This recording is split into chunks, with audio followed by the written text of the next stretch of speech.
Vimos la semana pasada entonces cómo plantear hipótesis, vimos la definición de error de tipo 1, error de tipo 2, vimos por qué el error de tipo 2 no se podía calcular, y vimos todo lo que se refería a una muestra, cómo plantear hipótesis sobre la esperanza de una variable normal, si conocíamos la varianza y si no conocíamos la varianza, y acuérdense que siempre uno no conoce la varianza, ya se orienta hacia la distribución de Student. Ahora vamos a ver qué pasa si uno quiere comparar parámetros de dos poblaciones, empezando por las medias. Entonces, les puse el ejemplo de los teóricos que tienen en el campus. Un investigador está interesado en comparar el efecto de dos hormonas, A y B, sobre la longitud, el aumento en la longitud que alcance una leguminosa. Entonces, para eso, para compararlas, tienen que tomar muestras, dos muestras, o sea, o una muestra y dividirla en dos partes. A una aleatoriamente le va a asignar una de las hormonas, a otra le va a asignar la otra de las hormonas. Se quiere ver si hay diferencia significativa entre los crecimientos de ambas hormonas. Entonces, yo acá les puse que hay dos posibilidades. Una posibilidad es, si ustedes, esas 20 plantas son, o sea, si ustedes tienen 20 plantas, a 10 las hacen crecer con la hormona A y a otras 10 con la hormona B. Entonces, esas medidas que pasan entre las plantas es independiente, porque son plantas diferentes. Entonces, si esas son diferentes, las medidas serán independientes y ustedes la base de datos que van a tener que tener tendrá esta estructura. Tienen que tener dos columnas. Una columna que es lo que se llama la variable de respuesta, el aumento de la longitud. La otra columna se llamará, es una variable categórica que tiene dos categorías, la hormona A y la hormona B. Entonces esa tiene un nombre. Entonces, estos sí son independientes. Pero también puede pasar lo siguiente, que ustedes digan, ¿qué pasa si de cada planta tomo dos gajos? Un gajo lo va a crecer en una tierra con hormona A y otro gajo lo va a crecer en una tierra con la hormona B. Entonces ahí son dos brotes que vienen de la misma planta. La base de datos tendrá que tener esta estructura, porque acuérdense que cada fila es un individuo o individuos que son gemelos en alguna cosa. Estos son dos gajos que vienen de una misma planta. Entonces, estas medidas, este 10 y este 15, pero voy a poner el punterito, este 10 y este 15 son menos independientes entre sí de lo que son respecto a cualquier otro de los pares, porque estos vienen de la planta 1, estos dos gajos vienen de la planta 2 y así sucesivamente. Fíjense que hay un caso, por ejemplo, donde tienen una planta que tiene poco crecimiento. Entonces, esta planta de poco crecimiento va a crecer poco con las dos hormonas. Por ejemplo, tiene una planta de mucho crecimiento, estas dos, y estos crecen mucho con las dos hormonas. Entonces piensen en una cosa, que si uno esto los toma como una muestra, como acá, y esto es otra muestra, como acá, estas diferencias van a introducir mucha variación en los datos, introducen mucha variabilidad, porque hay plantas más respondedoras y plantas menos respondedoras. En cambio, si ustedes toman dos gajitos de una planta, esas variabilidades entre plantas las están compensando porque cada brote actúa como su propio control. O sea, cada par de brotes que vienen de una planta son como su propio control. Y eso disminuye mucho la variabilidad. ¿Qué tiene de bueno que disminuya la variabilidad? Que el test va a tener más potencia. Hay más posibilidad de detectar diferencias cuando la varianza es chica. Acuérdense que en el estadístico, piensen en una muestra. El estadístico, pónganle con el test de Student. X barra menos mu sub 0 sobre S sobre la raíz de n. El S estaba en el denominador. Cuanto más grande sea el S, más chico va a ser el cociente. Más chico va a ser el estadístico, más difícil le va a ser entrar en zona de rechazo. Entonces, a mayor varianza, menos posible detectar diferencia. A menor varianza, se agranda el estadístico, se entra más fácil en la zona de rechazo.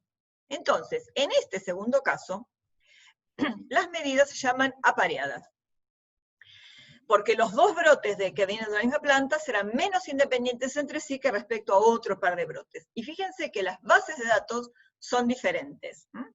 Ahora lo vamos a dar cuenta también cuando lo veamos en el menú, cómo lo vamos a resolver. Bueno, vamos a ver primero el caso de que sean independientes.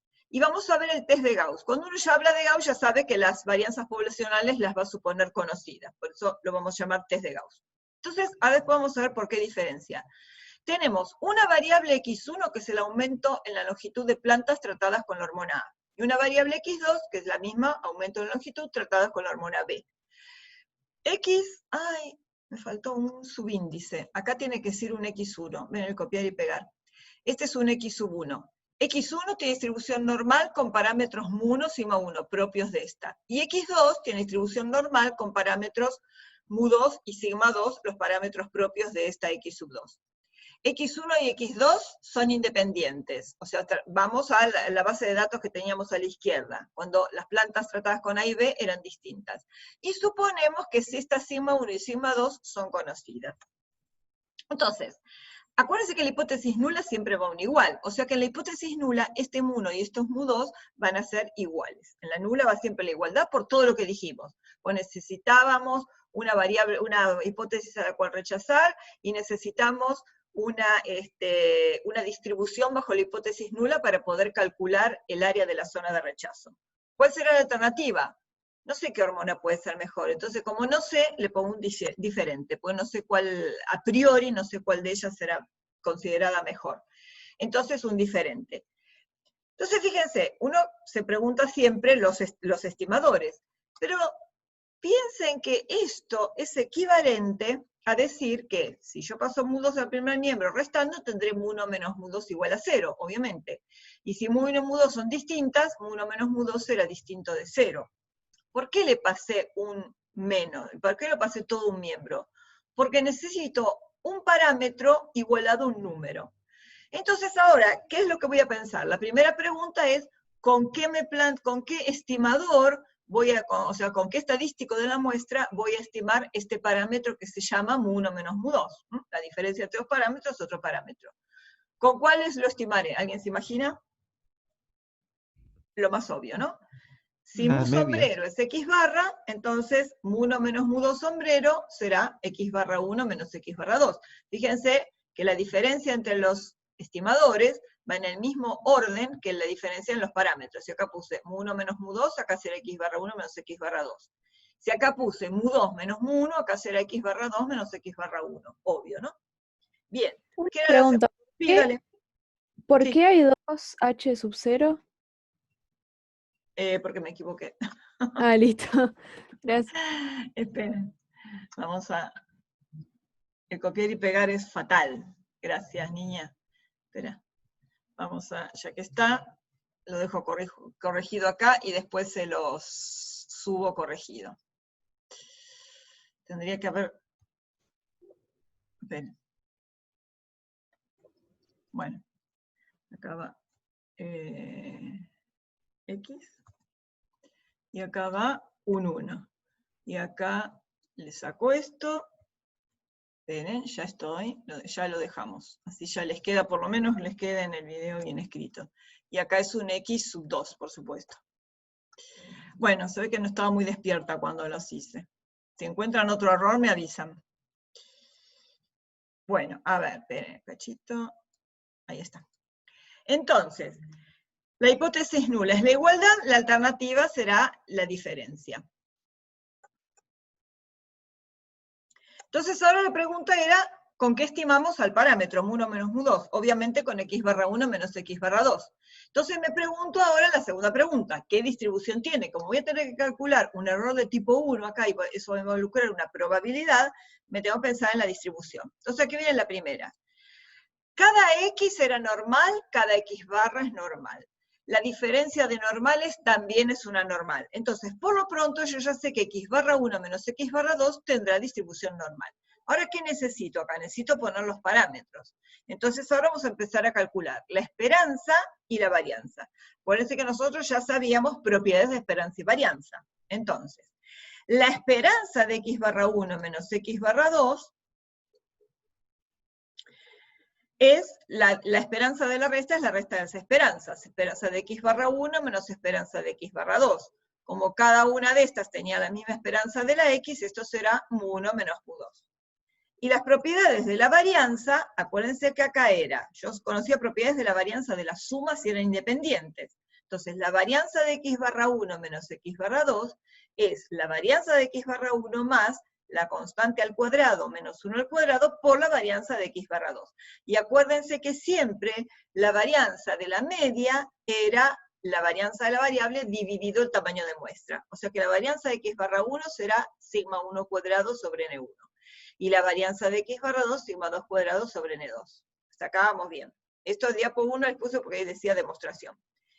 Por lo tanto, si voy a poner acá los parámetros de la normal x barra 1 menos x barra 2, la esperanza será mu1 menos mu2 y la desviación estándar será la raíz cuadrada de esta varianza. O sea, ya conseguimos quién es el estimador y qué distribución tiene. Entonces ahora vamos a plantear el estadístico de prueba. Acuérdense que el estadístico de prueba no era otra cosa que la media estandarizada. Entonces a esta media x barra 1 menos x barra 2 le estandarizo. ¿Con quién? Restándole su esperanza y dividiéndola por su desviación estándar. Ahora bien, yo quiero, acuérdense que en un test de hipótesis, el estadístico tenía que tener una distribución bajo el supuesto de la hipótesis nula. ¿Qué me dice la hipótesis nula? Que mu1 menos mu2 es igual a 0. Entonces, este mu1 menos mu2 le doy el valor 0, y este estadístico se convierte simplemente en x barra 1 menos x barra 2 en el numerador, por este 0 de acá. Si este no fuera un 0 y fuera otro número, acá le restaría ese número de la hipótesis nula. Y este tiene distribución normal 0,1, bajo H0, porque bajo H0 le resté cuánto valía la esperanza bajo H0. ¿Y ahora qué tengo que hacer? En el orden ya hice definición de variables y supuestos. Segundo, hipótesis. Tercero, estadístico de prueba. Ahora viene la zona de rechazo. ¿Dónde está la zona de rechazo? Debajo de una normal 0,1, debajo de una campana de Gauss estandarizada, y fíjense que acá hay un distinto. Entonces, ¿dónde tendré? El alfa repartido entre las dos colas, el error de tipo 1. Quiere decir que, si vamos a dibujar la campana de Gauss con un área alfa en la suma de las dos colas, fíjense que acá dice normal 0,1, ¿no? Y dice probabilidad del evento 0,05. Quiere decir que toda el área marcada acá es 0,05. Por lo tanto, este pedacito es alfa sobre 2, este pedacito es alfa sobre 2. Entonces, este puntito será el z alfa sobre 2, y este puntito será el menos z alfa sobre 2. Y si ustedes se acuerdan, el z alfa sobre 2, que es z005 sobre 2, era el valor de la normal 0,1 que dejaba en la suma de las dos colas el 5%, 2,5% en cada cola. Y si se acuerdan que ya lo deben haber usado, este puntito es el 1,96, ¿ven que está ahí cerquita del 2, 1,960. Esta zona de rechazo, ¿cómo la escribo en forma estadística? Zona de rechazo constituida por todos los posibles zetas, tal que en valor absoluto superen al punto z alfa sobre 2. Acuérdense que el z alfa sobre 2 es el puntito sobre el eje de las x, sobre el eje de las abscisas. ¿Vamos bien hasta acá? Ya tenemos una regla de decisión para comparar dos medias si se conocen ambas varianzas poblacionales. Por eso se llama test de Gauss para diferencia de medias. Pero, acá viene el pero, el caso más real es que yo no conozca las varianzas. Si no conozco las medias, más difícil va a ser conocer dos varianzas. Entonces, vamos a resolver, vamos a plantear qué test haríamos si yo no conozco las varianzas. Y si no conozco las varianzas, está bien. Antes de ese, porque para ese necesitamos otra cosa, antes de plantear cómo compararía las medias si no conozco las varianzas, vamos a plantear un test para comparar varianzas, porque después lo vamos a necesitar. Entonces vamos a ponerlo ahora. ¿Qué pasa si yo quiero comparar las varianzas de estas dos poblaciones? Ahora, para estos dos mismos casos, el aumento en la longitud en plantas tratadas con la hormona A y B, de nuevo, bueno, me faltaban los dos subíndices, ¿no? Tengo que corregir todas las diapositivas, pues se los voy a subir corregido. Con los parámetros para x1 y los parámetros para x2 y que son independientes, fíjense que acá no está el supuesto sigma 1 y sigma 2 conocidas, ahora no las conozco. Entonces, quiero compararlas. ¿Cómo las voy a comparar? De nuevo, esperen.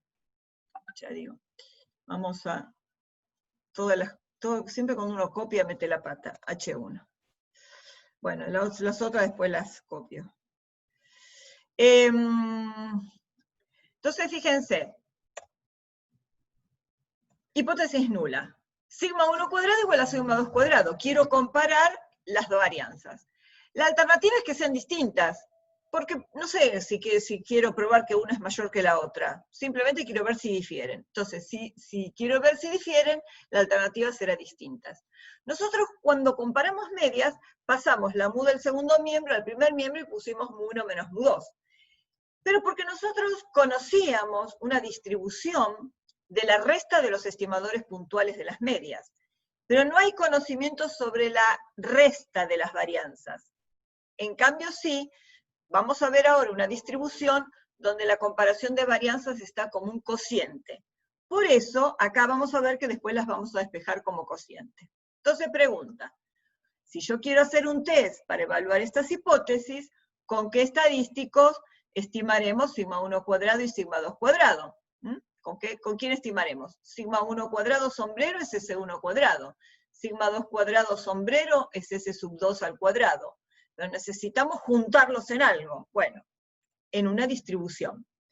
¿En qué distribución conviven los parámetros sigma 1 cuadrado y sigma 2 cuadrado con sus estimadores? Todavía no los conocemos, pero ustedes se acuerdan en qué distribución convivían una varianza muestral con su varianza poblacional.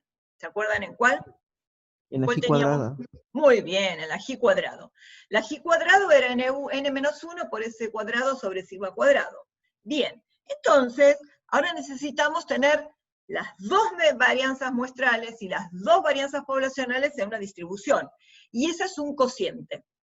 Entonces, la distribución f de Fisher se define a partir de un cociente entre G cuadrados. Fíjense, G cuadrado n1 y G cuadrado n2 son independientes, y la de Fisher se plantea como un cociente entre dos distribuciones, dos variables aleatorias con distribución G cuadrado, y cada una dividido sus grados de libertad. O sea, en el numerador hay una G cuadrado n1 dividido n1, en el denominador hay una G cuadrado n2 dividido n2. Si tenemos esta estructura de cocientes de G cuadrados dividido cada uno sus grados de libertad, esto es una Fisher con n sub 1 grados de libertad en el numerador,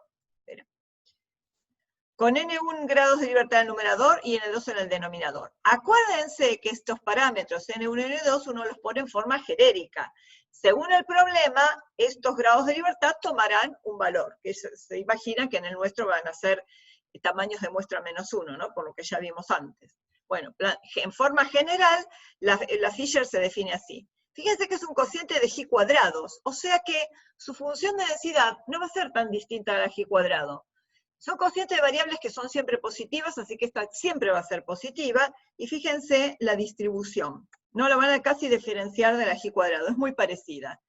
¿Se acuerdan que la G cuadrado decíamos, qué pasa si yo me paro acá, subo una perpendicular alrededor del 1 por el 1, la parte derecha es casi como una caída de una campana de Gauss, pero que no pasa del 0 hacia el otro lado porque es siempre positiva.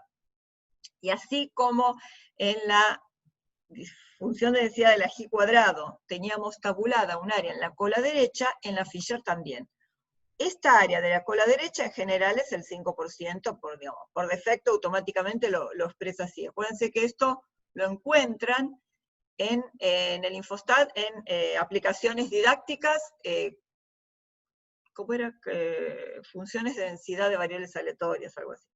Bueno, entonces, ¿qué está tabulado acá? Esa área rosa se llama alfa, siempre el área en las colas se llama alfa, y este alfa es la probabilidad de encontrar un valor de esta f que tiene estos parámetros. En este caso les puse 9,9 porque lo vamos a aplicar para la comparación de las hormonas, que teníamos dos muestras de tamaño 10. Entonces, como cada una es n-1, le puse 9,9. Entonces, la probabilidad de que la variable Fisher con estos grados de libertad sea mayor que este valor. Este valor, fíjense, ¿qué difieren de este y este? Este es un nombre, es la Fisher N1, N2. Este es un número, es el numerito, este puntito que está acá, que deja a su derecha un área alfa en una Fisher con estos parámetros. Esto es lo que van a buscar en la tabla que tienen impresa. O sea, con esto ya tenemos definida la Fisher. Entonces, ahora, acuérdense que para nosotros teníamos una G cuadrado n-1 si hacíamos la varianza muestral por n-1 sobre la varianza poblacional. Entonces vamos a plantear esos dos cocientes para nuestro ejemplo.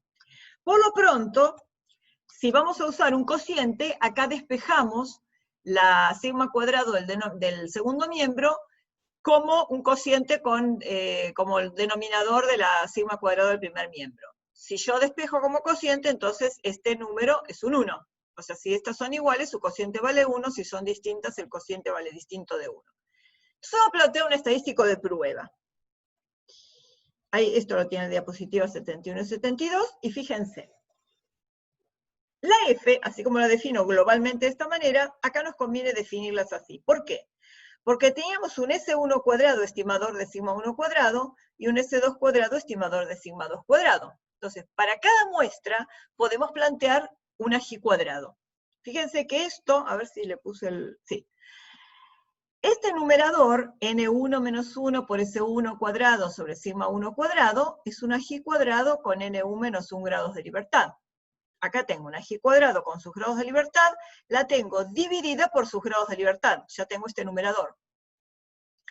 Para la segunda muestra, voy a plantear la misma G cuadrado, pero con sus propios parámetros. Si de la otra muestra tomé otro... sí, ya había alguien que está esperando. Gracias. Si esta segunda muestra planteé otra G cuadrado con su S2 cuadrado, sus grados de libertad y su varianza, acá tengo otra G cuadrado dividida sus grados de libertad. ¿De acuerdo? Entonces, antes de hacer nada sobre esto, ya sé que esto es una F, N1 menos 1 al numerador, N2 menos 1 al denominador. Fíjense que la Fisher tiene dos parámetros. Tiene grados de libertad del numerador y del denominador. Entonces, ustedes necesitan, o sea, en una sola tabla no pueden tener las dos cosas. O tienen varias tablas, porque van a necesitar para cada alfa, o tienen como la tabla que tienen ahora, a partir de hace unos años se puso toda una sola, donde tienen grados de libertad del numerador, grados de libertad del denominador, y tienen 3 renglones. Un renglón para un área 0,10 a la derecha, esperen un cachito, ya que estamos se las voy a... Déjenme, acá está. Tablas de bioestadística. Voy a irme hacia, déjenme ver, hacia la F de Fisher. Esto viene después, y esto acá. No tienen el dibujito, pero bueno. A ver. No, falta el dibujito de la función de densidad, pero bueno, ya saben. Fíjense que tienen grados de libertad del numerador, grados de libertad del denominador, lo que llamamos N1 y N2. Y acá dentro, en cada intersección de cada grado de libertad del numerador con el denominador, tienen 3 valores del eje de abscisas, ¿no? 3 valores. Uno que deja 0,10 a la derecha, el siguiente deja 0,05 y el otro deja 0,01. Bueno, acá son números gigantes porque son muy pocos grados de libertad, vamos a algo más razonable. Nuestro 9,9, a ver, como en el ejemplo. Nuestro 9,9 tiene acá. A la derecha de una Fisher con 9 grados de libertad del numerador y 9 del denominador, a la derecha de 2,44 hay un área de 0,10. A la derecha de 3,14, obviamente más en la cola, hay un área del 5%, y a la derecha de 5,35, dije 3,14, no acá, 2,44, 3,18, y a la derecha de 5,35, mucho más allá, tienen 1% en la cola derecha. ¿Se entendió? Muy fácil de usar la tabla. Tienen solo 3 valores de alfa nada más, pero bueno, si no tendrían montones de renglones. La cosa es que, vamos a ir por partes, así no se abruma con tanta cosa junta. Ahí está. La vamos acá. Bueno, ¿están de acuerdo? Hasta acá es una F, N1 menos 1, N2 menos 1. Profe. ¿Sí?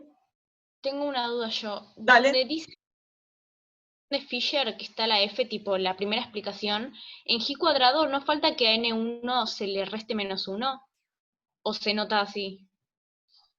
Espera, una chile. ¿En esta? Otra, en donde dice distribución F de Fisher, en la primera explicación. Ah, está bien. No, eso se los comenté recién. Esto se pone en general. A veces se lo pone con una letra griega, nu sub 1, n sub 1, como una otra. Esto hay que denominar de forma general. ¿Por qué no le puse n-1? Porque a veces la Fisher viene no necesariamente con n-1. Después van a ver la Fisher en análisis de varianza, donde este numerador va a ser i-1, y este denominador va a ser n-i, según el modelo. Está bien la pregunta, está muy bien. Esto es esa es una definición global. Después, en los grados de libertad, tomarán, podría haberle llamado en vez de n, uno llama en general n, podría llamarlo cualquier otra cosa, g, cualquier cosa, por grados de libertad. Después, en cada modelo, los parámetros toman los parámetros del modelo correspondiente. Acá, en este modelo, donde viene cada s cuadrado de una muestra de tamaño n, entonces acá toma el valor n-1. Por eso esto es una definición global que toma estos valores en este modelo particular. Lo tenemos, 2 muestras extraídas de normales, cada una con un tamaño de muestra n1, n2. ¿De acuerdo? Sí, buenísimo, gracias. ¿Más claro? Bien.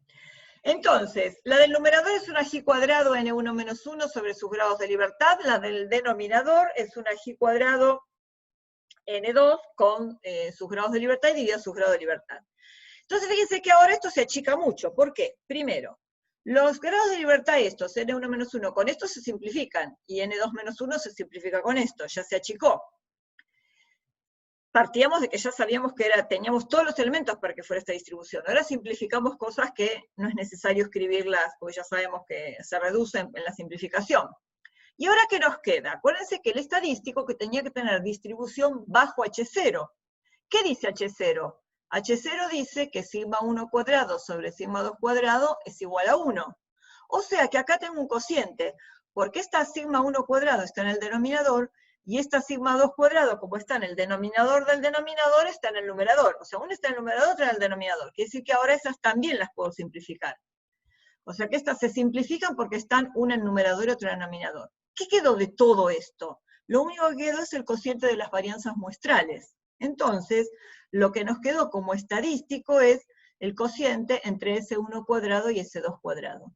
Tiene esta distribución F bajo H0. Ahora le agregamos el bajo H0, porque bajo H0 nos autorizó a simplificar estas varianzas poblacionales. ¿Está bien?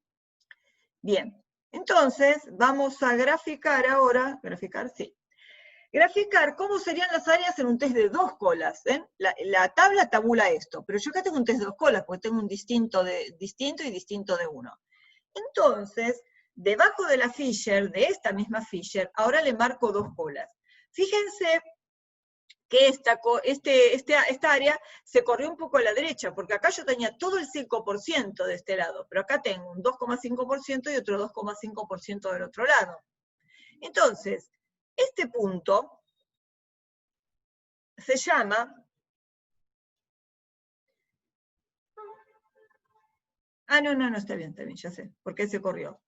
Le marqué en realidad un área de 0,20, por eso se me corrió tanto esto. Ahora después les voy a decir por qué. No marqué 0,05, marqué un área de 0,20. Ahora van a ver. Entonces acá, si esta área total es 0,20, esta área a la derecha es 0,10 y esta área a la izquierda es 0,10. Sea cual sea, este puntito ahora se llamará F alfa sobre 2, N1 menos 1, N2 menos 1. Y este punto, obviamente no se puede llamar menos, porque no tiene valores negativos. Como se tabulan las áreas a la derecha, si esta área chiquita a la izquierda es alfa sobre 2, todo lo que queda a la derecha es 1 menos alfa sobre 2. Entonces, la zona de rechazo de este test estará constituida por valores del estadístico que sean menores que F1 menos alfa sobre 2, N1 menos 1, N2 menos 1, que es este, o mayores que F alfa sobre 2, N1 menos 1, N2 menos 1. Esto le elegí un 0,20 por una razón que vamos a ver después. Bien. ¿Hasta acá vamos bien? Una zona de rechazo en un test F a 2 colas. Porque acá tienen siempre, al tener un distinto, siempre van a tener 2 colas. Les marqué la misma área de nuevo.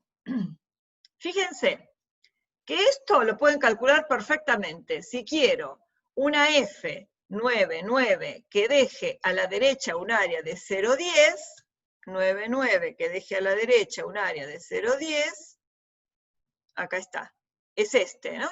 Perdón, acá, 0,10. 2,44. ¿Está bien? 9 en el numerador, 9 en el denominador, a la derecha un área de 0,10, 2,44. Es este puntito que tienen marcado acá. Este es el 2,44, que está un poquito más a la izquierda de la mitad entre 2 y 3.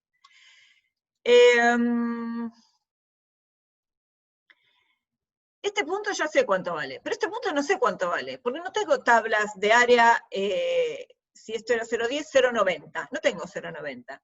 Entonces, este punto, si uno quisiera calcularlo, tendría que aplicar esta fórmula. F1 menos alfa sobre 2, que es este punto, con N1 menos 1 en el numerador y N2 menos 1 en el denominador, sería igual a 1 sobre F alfa sobre 2, pero fíjense que acá tengo N2 menos 1 en el numerador, N1 menos 1 en el denominador. Los grados de libertad están invertidos. Entonces, ¿yo qué tendría que hacer si quisiera calcular este punto?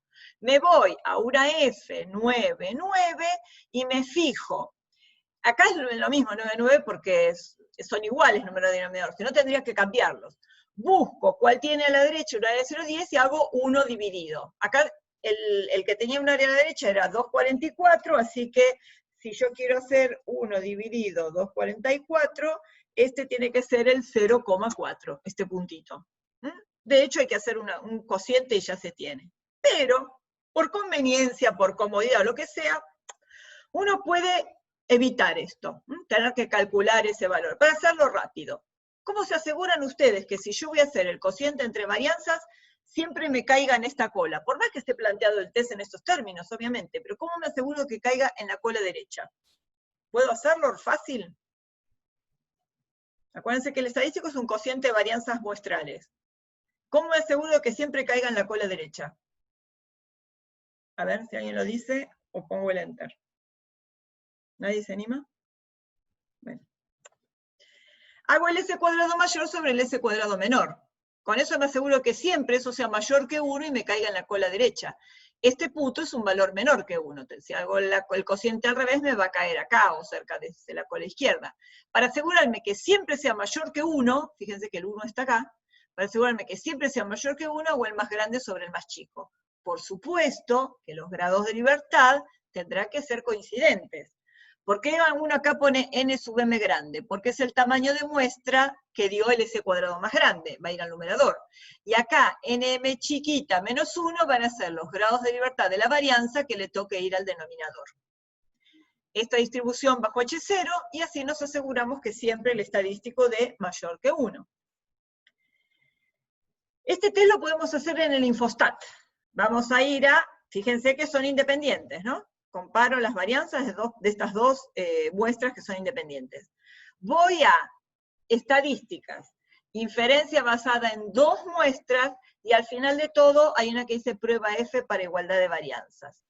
La variable es aumento de longitud, la variable de clasificación es la hormona, hormona A, hormona B, los tamaños de muestra acá son iguales, les va a dar las varianzas muestrales, fíjense que acá la A tenía varianza más chica, 6,0111. La hormona B tiene la varianza más grande, 8,0111. Si ustedes hacen el cociente de esta manera, el estadístico da 0,75. Por supuesto que el software no necesita tomarse el laburo de tratar de que dé mayor que 1. El software hace como viene. Entonces, si hacemos vamos a hacer al revés.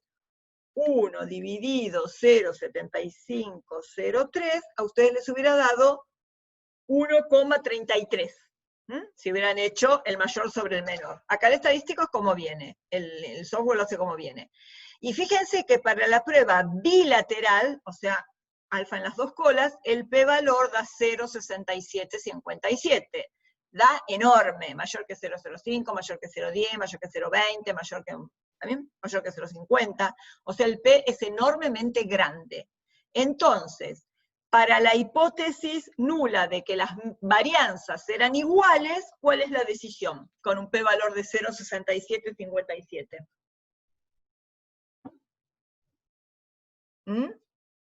¿Rechazan H0? ¿No rechazan H0? ¿Qué se concluye? P-valor enorme. ¿No se animan? No hicieron nada de clase anterior, ¿no? Se rechaza porque es mayor que 0,05. No, ¿es mayor que 0,05? Sí, sí, es mucho mayor. Y entonces, perdóname. Se rechaza. ¿Eh? Se rechaza. No, justo al revés. Mira, acuérdense, ¿se acuerdan cuando pusimos definición de p-valor, etcétera? Les puse en rojo 2 renglones. ¿Qué se había puesto? ¿Qué era el alfa, el nivel de significación? Era el techo de probabilidad que yo estoy dispuesto a cometer. Si yo acá digo, estoy dispuesto a cometer un error del 5%, cualquier error que me dé más grande que eso va a ser mayor que el error que yo estaba dispuesto a cometer. O sea que no me puedo arriesgar, estaría cometiendo mucho error. Fíjense que si yo decido rechazar, me equivoco, que esa es la definición de lo que es el p-valor. Rechazar la hipótesis nula y que sea verdadera. Si yo rechazo la hipótesis nula, digo que las varianzas eran distintas, y la varianza eran iguales, me equivoco en 67 de cada 100 veces. Me equivoco muchísimo más de la mitad de las veces. O sea que no me conviene decir que son diferentes. Entonces, si el p-valor es mayor que el alfa, no se rechaza H0. Si el p-valor es menor que alfa, se rechaza H0, porque así estoy cometiendo mucho menor error del que estaba dispuesto a cometer, que era lo que había fijado yo en el alfa. Si yo fijé 5% acá, entonces no rechazo ni loco. Si fijé en 10% tampoco, y si fijé en 20% como esta diapositiva, tampoco. O sea, en ninguna puedo rechazar. Entonces, cometemos error de tipo 2. ¿Y qué dice uno? No dice las varianzas son iguales, dice no hay evidencia suficiente para afirmar que las varianzas difieran. O sea, no tengo evidencia suficiente que me permita probar la alternativa. ¿Por qué no me juego? Porque no sé cuál es la probabilidad de error de tipo 2. Pero sí sé que cuanto mayor fije el alfa, menos error voy a estar dispuesto a cometer. Fíjense que acá, aunque el alfa lo hubiera fijado en 0,60, tampoco hubiera rechazado. ¿Está bien? O sea que estoy bien seguro de que las varianzas no son diferentes. Fíjense si lo hubiéramos hecho a mano, no a mano, nada, calcular el p-valor de otra forma, o sea, verificar este p-valor que da acá. Observemos que este estadístico F07503 es el cociente de las varianzas hechas como vienen, ¿no? La varianza 1 sobre la 2. 6011 dividido 8011 es 0,7503. Acá les decía, estaba el cálculo. Si hubiéramos cálculo del cociente al revés, 8,011 sobre 6,011, que es lo que hubiéramos hecho si lo hacíamos a mano, el estadístico hubiera dado 1,33, que es 1 sobre 7503. Y si yo hubiera buscado el valor, el p-valor acá en el software, en el Infostat, en probabilidades y cuantiles, meto el 1,3328 en una Fisher 9,9, porque teníamos 10 y 10 grados de libertad, 9,9, si pongo el valor del estadístico, ¿cuál es el p-valor que me da? Fíjense, el área de la cola derecha es 0,3378, pero es un test de 2 colas, y 0,3378, que es esta, más el otro, bueno, no es exactamente esta, ¿no? Es el área a la derecha de 1,3328. Pero aparte tengo que calcular la otra cola izquierda. Si lo multiplico por 2, 0,6756, que es este salvo un decimal. ¿Se entendió el cálculo que hicimos? Verificamos, calculando el estadístico a mano, digamos, con calculadora, y encontrando el p-valor en probabilidades y cuantiles. Decime, Caro. ¿Pregunta? ¿No? Bueno. Yo tengo una consulta. Sí. Si hubiéramos usado el F07503, ¿hubiéramos Sí. tenido que leer la probabilidad de que X sea menor o igual a eso? Menor o igual, claro, pero tendrías que haberlo calculado. No, está bien, sí, está bien. Estaba pensando en una tabla, no. Espérate, ya lo vemos. 0,7503. Estadísticas. Probabilidades y cuantiles. Una Fisher 9,9, y acá era 0,7503. Calcular. ¿Ves? Está bien, exacto, ¿ves? El área a la izquierda, 0,3378, multiplicada por 2, es esta misma, 0,6756. Exactamente. Buenísimo. Bien.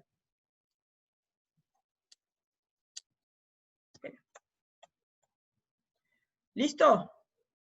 Bueno. Ahora sí, vamos al caso que dijimos. Yo no podía usar el test de Gauss si no conozco las varianzas. Entonces vamos a mirar, vamos a pensar en otro test. Tengo la variable x1, ya la habíamos visto, bueno, todas me falta el subíndice porque copié y pegué. Después les prometo que les arreglo todo esto y se las vuelvo a subir el PowerPoint. X1 normal mu1 sigma 1, X2 normal mu2 sigma 2, X1 y X2 independientes, sigma 1 y sigma 2 desconocidas e iguales, y este es el supuesto que hace el test de Student, fíjense, pues les recuadré los supuestos. Normalidad, independencia, si el diseño es que son independientes, y homogeneidad de varianzas. Homogeneidad de varianzas se llama homocelasticidad. Acuérdense de estas tres porque las vamos a hacer esos mismos supuestos acá en ANOVA, en regresión, lo vamos a seguir haciendo hasta el resto del cuatrimestre, salvo el caso donde no haya independencia, ¿no? Pero siempre que haya independencia tendremos normalidad, independencia, homogeneidad de varianzas. Bien, obviamente que el error iba a seguir acá, así que ya lo corrijo. Este es H1. Esperen, no los voy a abrumar con tanto, vamos a ir de a poco. Las hipótesis iguales. Quiero ver la diferencia de la longitud producida, el aumento de longitud producido con las hormonas. Entonces, H0, mu1 igual a mu2, implica mu1 menos mu2 igual a 0. H1, mu1 distinto de mu2, es equivalente a decir mu1 menos mu2 distinto de 0. Ya sabíamos la distribución, ¿alguien quiere entrar? No. Ya sabíamos la distribución de la diferencia de medias. Esto ya lo dedujimos antes. X barra 1 menos X barra 2, que van a ser los estimadores de mu1 menos mu2, tiene distribución normal, con esperanza, mu1 menos mu2, y desviación estándar, raíz cuadrada de esto. Pero ahora no conozco las varianzas, así que esto no lo puedo usar, pero sé que son iguales, es lo que le pido. Acuérdense que nosotros acabamos de hacer un test para ver si las varianzas son homogéneas, y decidimos que las varianzas eran recontra homogéneas, porque el p-valor para comparar las varianzas había dado muy grande. Así que este supuesto, ya lo hemos verificado recién. Pero ahora vamos a suponer algo más. Si las varianzas son iguales, entonces poblacionalmente, yo puedo aceptar que son iguales razonablemente porque no rechacé la hipótesis de la igualdad de varianzas. Entonces digo, si son iguales, no necesito llamarlas sigma 1 cuadrado y sigma 2 cuadrado. Las llamo sigma cuadrado, porque son iguales. Si las llamé sigma cuadrado, este sigma cuadrado sale como factor común de estos dos términos. O sea que salió factor común, y acá me queda 1 sobre N1 más 1 sobre N2. Entonces, ahora viene la pregunta. La diferencia de media ya sé cómo estimarla, con X barra 1 menos X barra 2. Ahora, ¿qué tengo que preguntarme? ¿Con quién estimo a esta varianza poblacional desconocida, que es la misma para las dos poblaciones?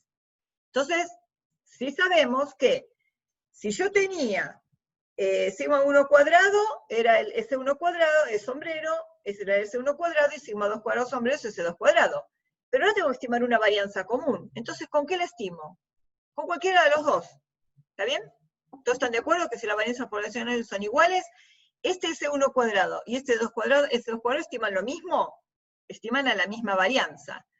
De hecho, si las varianzas poblacionales son iguales, yo espero que las varianzas muestrales me den parecidas. Porque si vienen de poblaciones con la misma varianza, espero que si tomo muestras de esa población que tiene igual varianza, las S cuadrado me den parecidas.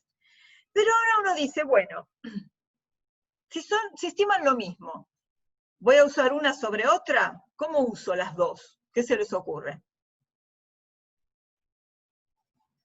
Hacer con estas dos varianzas que estiman a la misma sigma cuadrado.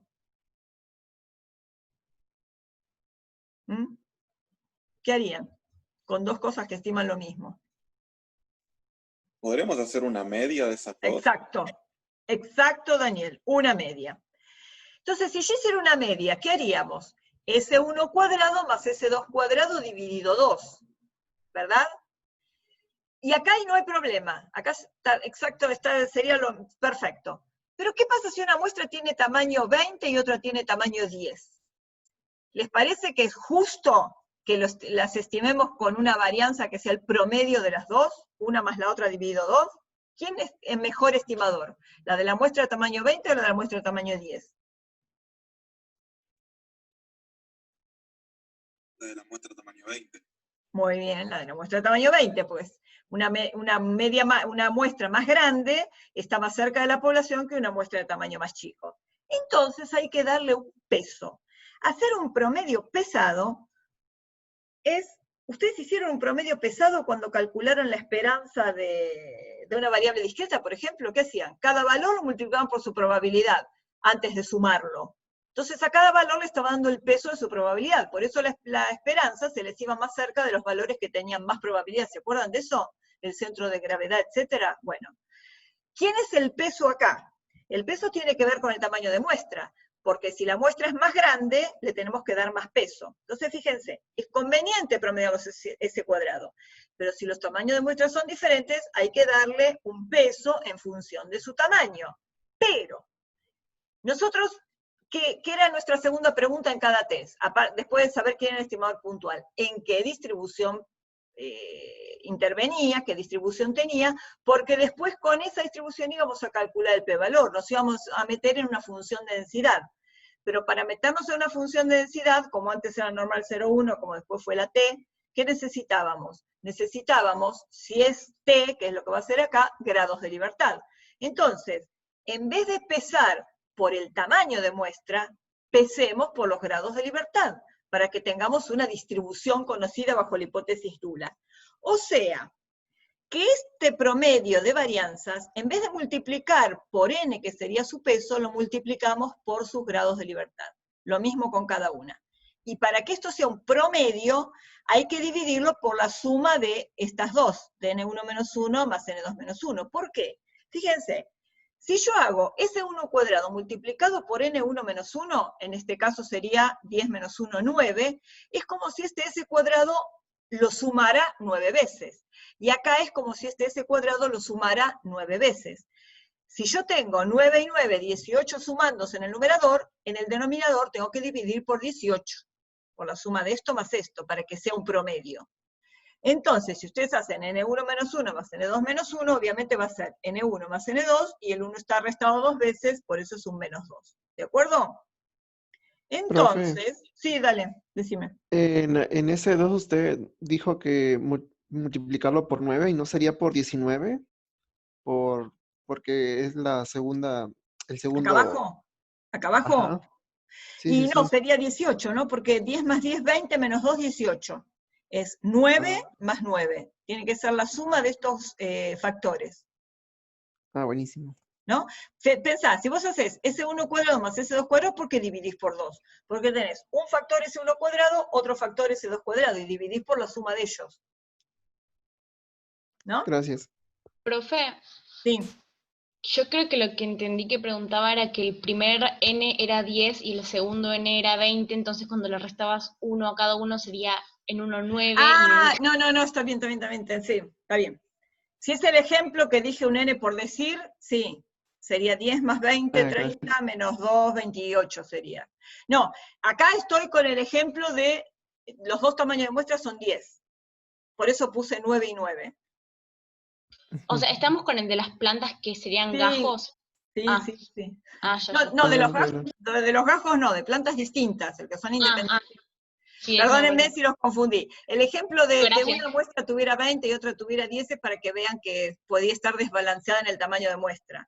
Acá vuelvo al ejemplo, volví a pensar en el ejemplo de las hormonas, que tenía 10 y 10. Acá mis N son 10 y 10. Fíjense una cosa, que si yo tengo, si los tamaños de muestra son 10 y 10, acá tengo 9 y acá tengo 18, ¿verdad? ¿Sí? Porque es 10 menos 1, 9, 10 menos 1, 9, y la suma de estos dos viene a ser 18.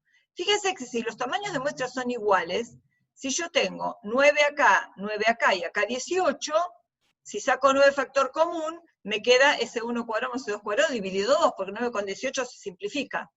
Ahora vamos a ver en el ejemplo numérico, para que vean. Si los tamaños de muestra son iguales, no es necesario que me meta esta fórmula, hago directamente el promedio sencillo, sin peso, porque todos tienen el mismo peso. Ahora lo vemos cuando lo calculemos. Déjenme un segundito por ahora hasta que lleguemos al cálculo numérico. Bien, hasta acá estamos. Vamos a plantear el estadístico de prueba. Tenemos variables aleatorias, distribución, supuestos, hipótesis, estadístico de prueba. Como tengo que hacer tengo que testear una diferencia de medias poblacionales, el estadístico de prueba tendrá la diferencia de medias muestrales, en el mismo orden. Mu1 menos Mu2, x/1 menos x/2. Acá ya le resté el 0 de la hipótesis nula. Y acá, que yo tendría que tener esto, sigma cuadrado por 1 sobre n más 1 sobre n2, en el lugar de sigma cuadrado, ¿qué le voy a poner? Le voy a poner el estimador. S cuadrado sub P. P es por pesado. La varianza común pesada por los grados de libertad. El S cuadrado pesado. Este estadístico T tiene distribución T, y fíjense que los grados de libertad de la T, ¿quién se los dio? Se los dio el SP cuadrado. El denominador del SP cuadrado, o sea que era nuestro estimador de la varianza, es el que da los grados de libertad de la T. Cuando era una sola muestra, era n-1. Si son dos muestras, es el denominador del S cuadrado pesado, n1 más n2 menos 2. Y bajo H0, porque bajo H0 acá no hay nada, porque le resté este 0 de acá. ¿Hasta acá vamos bien? Zona de rechazo. ¿Cuál será la zona de rechazo? ¿Qué test tenemos? Como acá hay un distinto, es un test de dos colas. Entonces, ¿qué dibujamos acá? Dibujamos la T de student con 18 grados de libertad, porque son n1 más n2 menos 2. 10 más 10, 20 menos 2, 2. 5% en la suma de las dos colas. Este puntito que deja en la cola derecha alfa sobre 2 de área, porque es todo el alfa repartido entre 2, se llama T alfa sobre 2, y los grados de libertad que corresponden, n1 más n2 menos 2. En el test de student para una muestra, este era T alfa sobre 2, n menos 1. Ahora es T alfa sobre 2, n1 más n2 menos 2, porque son dos muestras. Este creo que no lo escribí, pero por supuesto este se llamará menos T alfa sobre 2, n1 más n2 menos 2. Y fíjense, que yo voy a rechazar cualquier T que caiga de acá hacia la cola derecha, o de este puntito hacia la cola izquierda. Con lo cual, simplificando la nomenclatura, digo que rechazaré si el valor absoluto de este estadístico T va a ser mayor que T alfa sobre 2, n1 más n2 menos 2. Y con esto ya involucré las dos colas. ¿De acuerdo? Hasta acá es la regla de decisión. Vamos a verificarlo en cálculos. ¿Se acuerdan? En Infostat usaron medidas de resumen, ¿no? Estadísticas, medidas de resumen. Y le podían pedir los estadísticos que quisieran. Acá yo le pedí nada más que los que me interesaban para llenar esto. ¿Cómo entrábamos acá? Entrábamos estadísticas, medidas de resumen, que era el primer ítem que aparecía. Y ahí, como siempre, va a aparecer variables. ¿Qué variable mandan? La variable aumento de longitud. Esperen un cachito. ¿Vale? ¿Atendés? ¿Vale? Atendés, un segundo.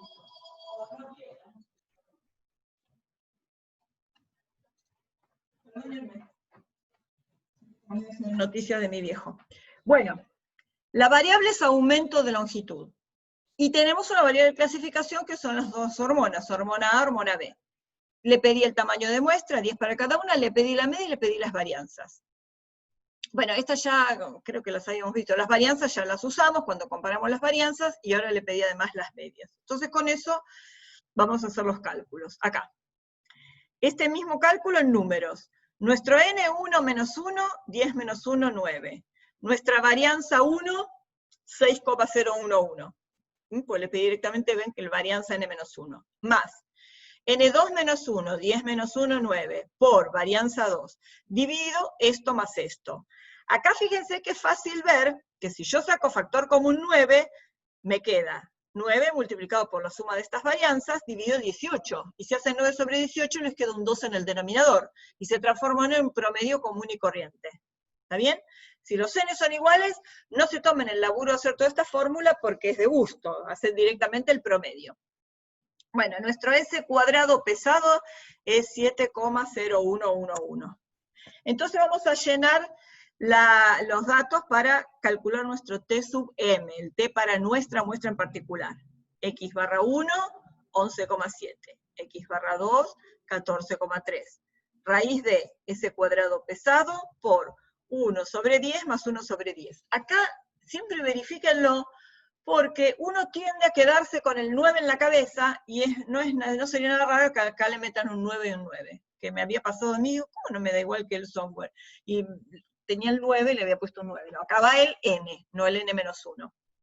Bueno, cuando hacen esta cuenta, esto da menos 2,1957. Y si quieren calcular el P justo, a ver, esperen, antes del P justo. Si yo ubiqué, no le puse el dibujito porque me ocupaba mucho lugar y quería poner todo junto en una diapositiva. Esto es una de 2 colas, es la tabla T de 2 colas, ¿no? Porque acá tiene un distinto, esta tabla T de 2 colas. Si yo quiero ubicar el valor crítico para las 2 colas, ¿cuál sería? 0,05, la suma de las 2 colas, tengo 18 grados de libertad, 2,101. De hecho, este puntito de acá es el 2,101. Fíjense que el valor absoluto del estadístico es 2,1957. Es más grande que el 2,101, ¿verdad? Bueno, yo les puse los cálculos. ¿Cómo harían si ustedes quieren calcular el P justo en una tabla de T? En la normal lo pueden calcular, justo porque se meten en el entero y el primer decimal, el segundo decimal, y van a buscar el P, lo pueden leer directamente dentro de la tabla. Pero la tabla de T que ustedes tienen impresa tiene unos pocos valores de alfa acá arriba, y sería muy difícil que justo acá adentro encontraran el valor 2,1957. Entonces el P valor hay que acotarlo. Por lo pronto ya sabemos que rechazamos, medio ahí porque comparamos con el valor de tabla. Si tuvieran que informar el p-valor, ¿cómo hacen? Tienen que tratar de encontrar el área en las colas a partir de este número. Entonces, ¿qué tienen que hacer? Ustedes tienen que entrar con este 2,1957, entran con los 18 grados de libertad y van avanzando. Entonces se fijan, 0,20, este es más grande que este, rechazo. Voy bajando el alfa. Acuérdense que la definición del p-valor era el mínimo alfa con el que se rechazaba la hipótesis nula. Yo tengo que ir achicando el alfa. Ahora me corro esta columna. 2,1957 sigue siendo más grande que este. Estoy pensándolo en valor absoluto, ¿no? Sigue siendo más grande. Me corro más a la derecha. 2,1957 sigue siendo más grande que 2,101. Me corro otro poquito. 2,1957 ya no es más grande que 2,445. Quiere decir que si hubiera dado esto, el hubiera sido 0,05. Si hubiera dado este, hubiera sido este. Pero este valor, 2,1957, está entre estos dos. ¿Qué quiere decir? Que el p-valor va a estar entre estos dos alfa. ¿Se entiende? Entre estos dos errores. Ubico dónde está, en qué intervalo. Subo hasta la columna y veo entre qué valores está el P. O sea que, si yo quiero informar el P-valor va a ser más grande que 0,025 y más chico que 0,05. ¿No? Va a estar entre estos dos. Entonces pongo 0,025 menor que P-valor, menor que 0,05. Ahora, de estos dos, yo podría decir dos cosas. Podría decir, y las dos serían ciertas. Podría decir que el p-valor es mayor que 0,025, o podría decir que el p-valor es menor que 0,05. ¿Por qué puse menor que 0,05? Porque ustedes fijaron el nivel de significación en 5%. Entonces, el dato, o sea, la información que les dice que puedan rechazar la hipótesis nula, es que el p-valor está por debajo del techo que ustedes pusieron. Entonces ponen p-valor menor que 0,05. No importa, está cerca, es mucho menor, no importa. De hecho, es más chico que este. Como este era el techo, dicen, si el nivel de significación se fijó en 5%, se rechaza H0. El aumento, conclusión en términos del problema, el aumento de la longitud media difiere significativamente entre ambas hormonas. Si ustedes quieren ver cuál tenía mayor aumento, efectivamente es la B. La conclusión la hacen a 2 colas por plantear un test de 2 colas. Después decir, bueno, la B es mejor porque la media dio más grande. ¿Se entiende por qué ponemos P valor menor que 0,05? ¿Sí? Yo tengo una duda. Sí, decime. Acá el valor que nos dio de menos 2,195 y que le calculamos el p-valor. Yo cuando lo veo en el gráfico que usted puso, es como que yo lo veo por fuera del área marcada en rojo. Lo veo más en el centro. O sea, como que sería un valor menor al T alfa sobre 2, N1 más N2 menos 2. ¿Me explico? En realidad está medio en el límite, pues si vos te fijás, acá era 5% en la suma de las dos colas. Este puntito que está ahí es 2,101. Ah, listo. ¿No? Ahora. Esto que Sí, está sí. hasta donde llega la flechita, como en la suma de las dos colas hay 0,05, en la T con 18 grados de libertad, 0,05 es el 2,101. Y este está un poquito más a la derecha. Acá difícil verlo, porque no pude lograr que aparecieran todos los valores de las abscisas. Pero sí está seguro que este puntito es el 2,101 y este cayó un poquito a la derecha. Digamos. O sea, consulta, el cuadro que está a la izquierda, el Sí. p-valor es de las dos áreas de las puntas. El Entonces, p-valor es la suma de las áreas, por supuesto, porque esta es listo. una T de dos colas. Perfecto, muchas gracias. Ahora sí. Por eso me metí directamente en la tabla de dos colas, porque acá había un distinto. No les dibujé, pero sería este dibujo en realidad. Van a la tabla de las dos colas. Bueno, ¿se entendió entonces? Es un poquito mayor en valor absoluto. Ven que no importa que sea negativo, yo lo pienso en valor absoluto. Si no, tengo que pensar este como negativo y pensarlo de este lado. Pero es lo mismo, es mirarlo desde un espejo que pasa por el cero. Entonces, rechazamos. La longitud media con las dos hormonas difiere significativamente, p-valor es menor que el 5%. ¿Cómo lo hacemos en el Infostat? Nosotros lo hicimos medio a mano, lo único que buscamos en el Infostat es un poco de verificar cálculos de probabilidades. ¿Cómo lo hacemos? Entramos en estadísticas, inferencia basada en dos muestras, prueba T para muestras independientes. Cuando ustedes tienen inferencia basada en dos muestras, tienen como tres bloquecitos. Tienen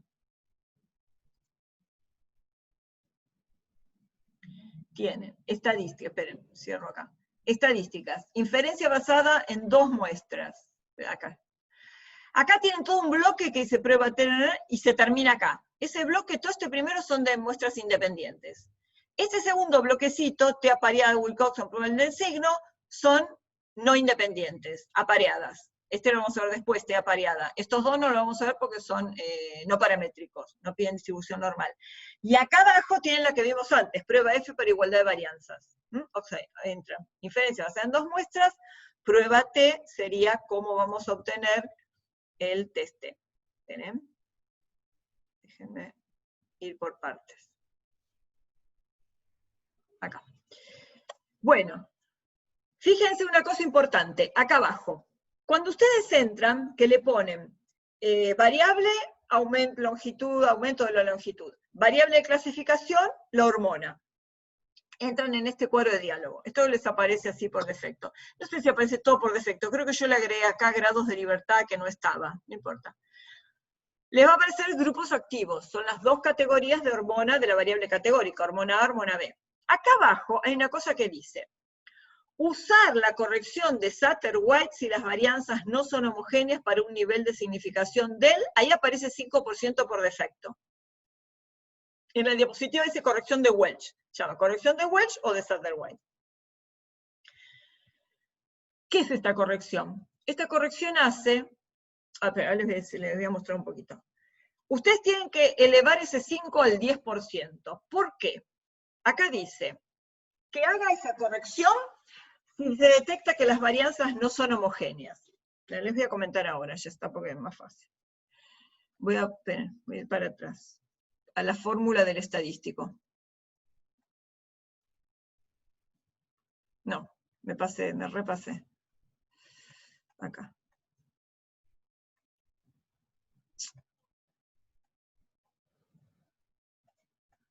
Perdón, acá.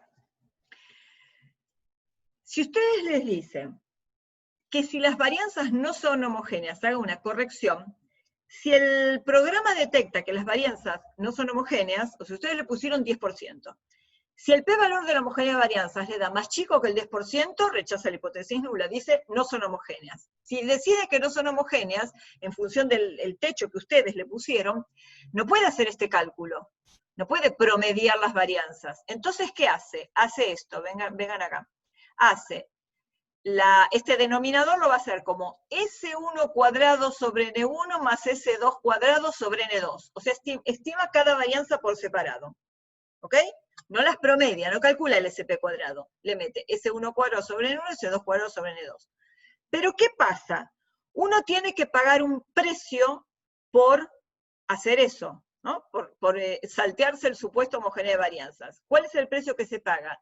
Se hace una corrección con los grados de libertad, que es una cuenta, no se las puso, es una cuenta choclo, con n es 1, en cada n sobre sus s cuadrado, el s cuadrado sobre el n, una cosa así, unos denominadores tremendos, unos cocientes tremendamente grandes.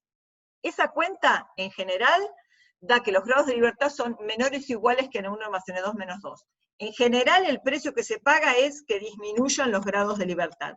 Con lo cual, al disminuir los grados de libertad, el T se hace un poquito menos potente. Cuanto más grado de libertad, más se rechaza. Porque acuérdense que en los estadísticos, el n está en el denominador del denominador, o sea, lo pueden pasar al numerador. Cuanto más grande es el n, más grande da el estadístico, más fácil se pasa a la zona de rechazo. Entonces, si el n es más chico, se rechaza menos. Entonces, el precio que paga esta aproximación es bajar un poco los grados de libertad. Los baja más cuanto menos balanceado, cuanto más distintos son los S cuadrados. Entonces, vamos a volver a esto. ¿Por qué lo subimos a 10? Si el p-valor para el test de homogeneidad de varianzas hubiera dado menor que 0,10, si uno pone 0,10 acá, se efectúa la corrección, porque detectaría las varianzas como heterogéneas. Y posiblemente se hubiera pagado el precio de que hubieran disminuido los grados de libertad del test T. En este caso, se mantienen en 18 igual 10 más 10 menos 2. Ahora vamos a ver, porque las varianzas dieron homogéneas. ¿Por qué uno tendría que aumentar el nivel de significación a 0,10 y no quedarse con 0,05? Porque yo, cuando voy a hacer una prueba T, necesito que las varianzas sean homogéneas para que se cumplan los supuestos del T, normalidad, independencia, homogeneidad de varianzas. Entonces, ¿qué deseo? Deseo que no se rechace la hipótesis de homogeneidad de varianzas. Pero, si no se va a rechazar, se va a cometer error de tipo 2. Pero ¿cómo hago yo? Si bien no sé, no lo puedo calcular, ¿cómo me aseguro de que el error de tipo 2 se disminuya lo más posible? Tratando, ese va a ser el error que se comete al aceptar. ¿Cómo bajo el error de tipo 2? Aumentando el error de tipo 1. O sea, aumentando el alfa, el nivel de significación. No me puedo conformar, para decir que las varianzas son homogéneas, con un p-valor que sea 0,052, porque estaría cometiendo mucho error al aceptar. Si el nivel de significación lo fijé muy chiquito, va a ser muy fácil aceptar. Pero estoy aceptando mal. Estoy aceptando mucho y mal. Entonces, para cubrirme, para asegurarme de que si voy a tomar la decisión de que las varianzas son homogéneas, me conviene aumentar todo lo más posible el alfa. Si ustedes agrandan un montón la zona de rechazo y aún así no rechazan la hipótesis de homogeneidad, más tranquilos se quedan con el no rechazo. ¿Se entiende? Porque aún habiendo aumentado mucho el alfa, si siguen sin rechazar, es porque están bien seguros de que el error que cometen al no rechazar la homogeneidad sería bajo. Por eso subo al 10. Bien, sigo, porque así les muestro lo que sigue. Fíjense, uno siempre mira acá lo primero. P de homogeneidad de varianzas, ya lo conocemos, hicimos antes el test de Fisher de comparación de varianzas. Acá obviamente va a dar el mismo. P on var es el p-valor para el test de homogeneidad de varianzas. 0,6757. Está perfecto. Si yo lo fijé en 10%, con este 0,67, considero que las varianzas eran homogéneas. Y ahora, si voy a mirar los grados de libertad, efectivamente dan 18. N1 más N2 menos 2. Dime. Decime.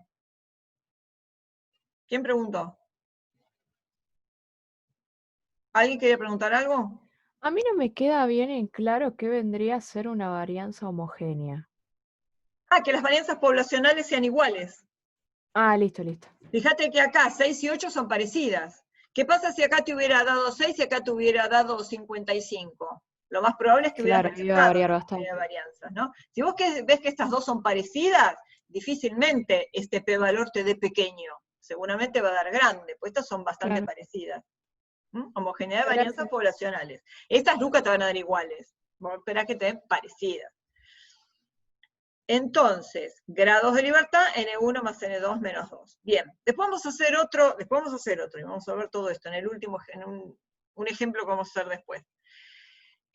Bueno, acá les da la diferencia de medias, y fíjense, límite inferior 95%, límite superior 95%. ¿Qué es esto? Para los intervalos de confianza. Bien, ¿para quién? Exacto. Intervalo de confianza, ¿para qué parámetro? Para la diferencia de las medias. Muy bien, para la diferencia de las medias, exactamente. Si ustedes hacen, esperen un cachito. Si ustedes hacen, déjenme ver, ¿qué iba a ser? Iba a ser menos 5,0. Pero lo puedo hacer acá. ¿Para qué debe ser? Se los puedo mostrar. Menos 5,0878. Tengo que sumar, voy a calcular el punto medio, tengo que sumarlo. Menos 0,1122 igual dividido 2, da menos 2,6. ¿Ven? Da esto. Este es el punto medio del intervalo de confianza. ¿Se entendió la cuenta? Sí.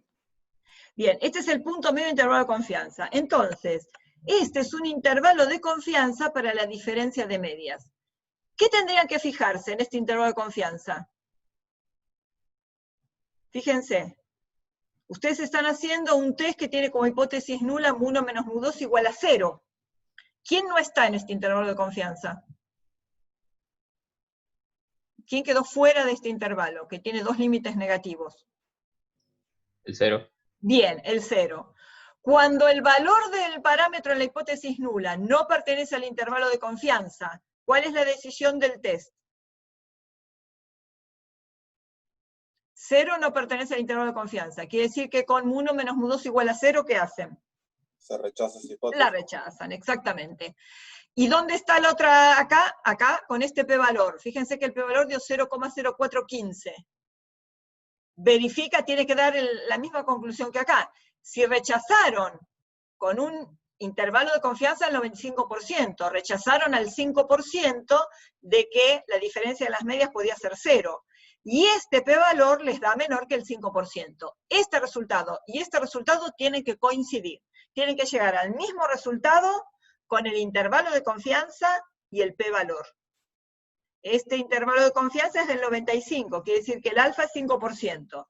Y este p-valor contra un alfa del 5% lleva a rechazar la hipótesis nula. O sea, rechazan por esto, porque el 0 no está acá, y rechazan por esto porque es menor que el 5%. ¿Se entendió?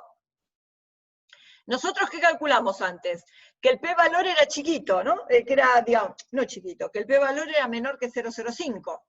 Lo sacamos de acá. Esperen. Me voy siempre demasiado para atrás.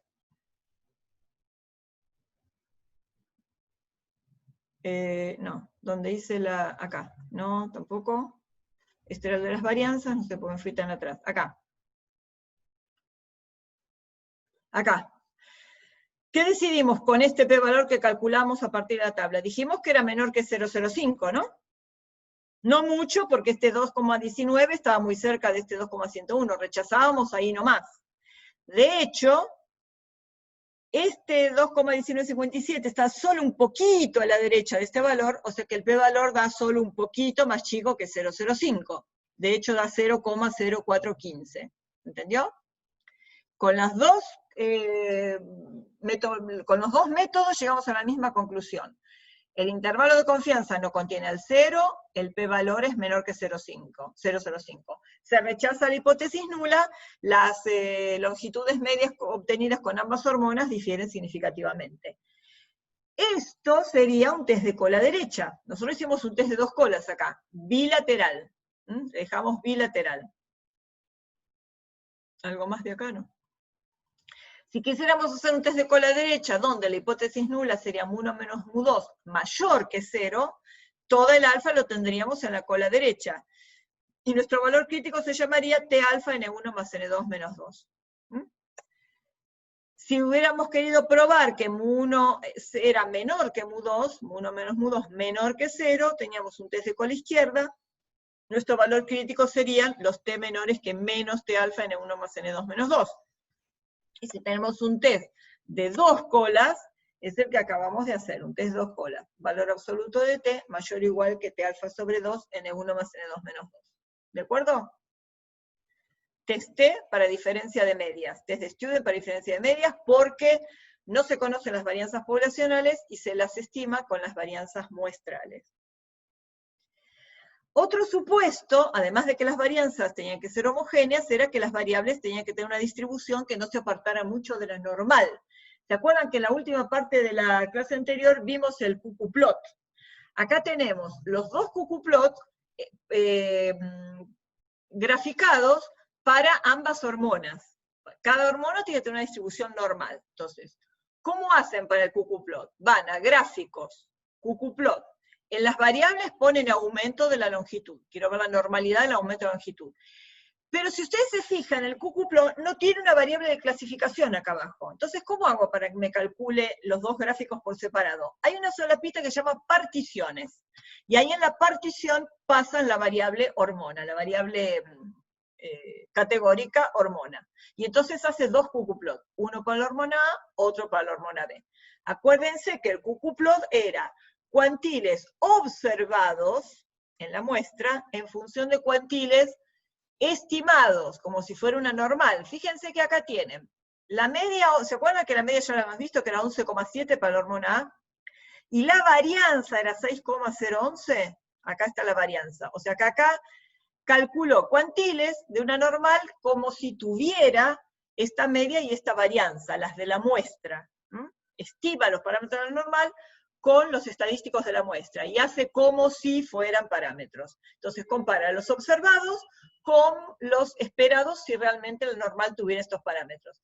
¿Qué esperábamos? Que estos puntos se mantengan cerca de la recta igual a X. El puntito rojo es la recta igual a X. Si ustedes quieren que se marque más, se paran donde dice recta igual a X y le aumentan el tamaño del punto. Son estos amarillitos. Bueno, vemos que está cerca, va y viene, los extremos en general se apartan un poco de la recta igual a X, esto para la hormona B. Y acuérdense que la media de la hormona B daba 14,3 y la varianza daba 8,0111. Bien, esto a la vista.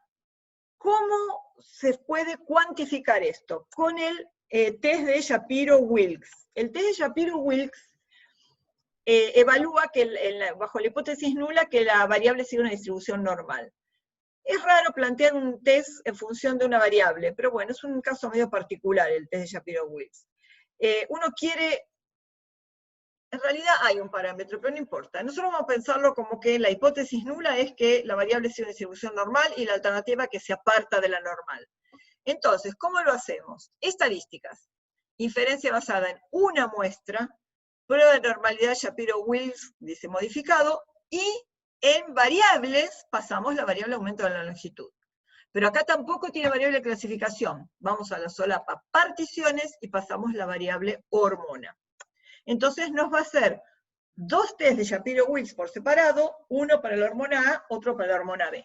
Fíjense que la hipótesis nula es que la distribución era normal. Y tenemos P valores grandes, para la hormona A 0,67, para la B 0,57. Con estos P valores grandes, yo quería no rechazar la hipótesis nula, quería que sea en distribución normal. Por eso acá no me puedo conformar con un p-valor un poquito por arriba del 5%. Espero que sea lo más arriba de 0,10 mejor. Y de hecho son enormes, 0,67, 0,57. O sea que con estos p-valores me quedo bastante tranquilo de que los puntos no se apartan de una distribución normal. Por lo menos no en forma muy significativa, ¿no? Con esos p-valores grandes me quedo más tranquila. Bien, como son mayores que 0,10, mejor, mayores que 0,20, mejor, mayores que 0,50, no se rechaza que las variables sigan una distribución normal. Un gráfico que ustedes pueden hacer para mirar estas cosas es el siguiente. Ustedes se acuerdan que vimos en análisis exploratorio, vimos este gráfico que era el de densidad de puntos. Esto van a gráficos, gráfico de densidad de puntos es el tercero, cuarto en el menú, variable aumento de longitud, y así tienen variable de clasificación, ponen la hormona. Entonces tienen hormona A, hormona B. Acuérdense que este gráfico sirve para cuando los puntos no son una gran cantidad, porque si no tendrían un masacote de puntos, o si tienen muchos iguales, tendrían una línea muy larga acá. Estos son pocos datos, se ve perfecto con esta cantidad de datos. ¿Qué ven? ¿Qué esperamos ver acá? Que las dispersiones en ambos sean homogéneas. De hecho, el test de homogeneidad de varianzas tiene un P bastante grande, ahora no me acuerdo, no, se me fue, 60 y pico era también, ¿no? Las varianzas son bastante homogéneas, y lo que esperamos es que no haya, qué sé yo, outliers muy extremos, que sea más o menos armónica la distribución de los datos. Uno que esperaría tener pocos valores acá, pocos acá, y bastante más acá en el medio, pocos acá, pocos acá, y algunos en el medio, para que la distribución fuera bastante simétrica. Bueno, es una buena distribución de datos para verificar visualmente la normalidad y la homogeneidad de las varianzas. Bueno, lo de muestras apareadas vamos a dejarlo para la próxima, porque tenemos 3 clases para test de hipótesis. Hay una demostración que les pide ahí, creo que hay una sola en este trabajo práctico. La demostración que pedí acá era la siguiente. ¿La tienen en la diapo? Ay, no les puse el número. Bueno, no les puse el número de diapositiva, pero cuando les corrija se los pongo. Lo que vamos a demostrar acá es que si uno tiene una distribución t con n grados de libertad, y esa t la eleva al cuadrado, la variable resultante es una f. Los mismos grados de libertad de la t en el denominador, pero en el numerador 1 grado de libertad. Estas dos necesitan ser independientes. ¿Por qué pusimos z y g cuadrado? Porque eran las variables que definían una t. ¿Se acuerdan que la t era en el numerador una z, en el denominador la raíz cuadrada positiva de una g cuadrado n sobre sus grados de libertad? Si yo esta t le elevo al cuadrado, esta es la demostración, si esta t le elevo al cuadrado, ¿qué me queda? La potencia es distributiva respecto del cociente. En el numerador me queda una z cuadrado, y en el denominador la raíz se va. Acá olvídense de módulo porque esto ya era positivo, así que la raíz cuadrada de un número positivo es positiva. Entonces tenemos una z cuadrada en el denominador, y en el denominador está g cuadrado. ¿Se acuerdan que la g cuadrado se definía como la suma de normales 0,1 independientes elevadas al cuadrado, y los grados de libertad que eran la cantidad de normales que sumábamos al cuadrado? Bueno, acá tenemos una sola, o sea que esta es una g cuadrado con 1 grado de libertad. Una z al cuadrado es una g cuadrado con 1 grado de libertad. Y acá no tenemos un 1, pero tácitamente está dividida por 1. Entonces tenemos en el numerador una g cuadrado 1 dividido sus grados de libertad 1. En el denominador, una g cuadrado n sobre sus grados de libertad n. O sea que esta es una f1n. Esto va a ser siempre, porque si tienen la t, acá siempre va a tener una sola z. Y una sola z al cuadrado siempre va a ser una g cuadrado 1. Por eso acá siempre van a tener un 1 en el numerador. Y el n son los grados de libertad de la t, que acuérdense que la t tomaba sus grados de libertad de la g cuadrado del denominador. ¿Ok? Entonces, con eso ya está demostrado. Esta es muy importante, esta propiedad, porque la vamos a verificar, ahora con un calculito fácil, pero vamos a verificar esto en varias salidas del Infostat cuando hagamos el capítulo que viene, análisis de varianza, y cuando hagamos regresión también la vamos a verificar. Así que acuérdense siempre esto, que la t al cuadrado es una f1n. También, así como la distribución al cuadrado es una distribución f, también el valor crítico de la t, que deje alfa en la suma de las dos colas, si ese valor de la t lo elevamos al cuadrado, nos da el mismo valor de una f con toda el alfa en la cola derecha, 1 grado de libertad en el numerador y los mismos de la t en el denominador. Esto no lo vamos a probar, sino verificar para un cálculo en particular. Agarremos, por ejemplo, una t con 10 grados de libertad, con alfa 5% repartido entre las dos colas, y elevémoslo al cuadrado. Esto es lo mismo que esto. El n lo fijé en 10 y el alfa en 5%. Si esto lo elevo al cuadrado, tiene que ser una f, 0,05 en la cola derecha, 1 grado de libertad en el numerador, y los mismos de la t en el denominador. Y ahora el cálculo para un caso en particular. T005 sobre 2 con 10 grados de libertad es 2,228. Esto lo tienen acá.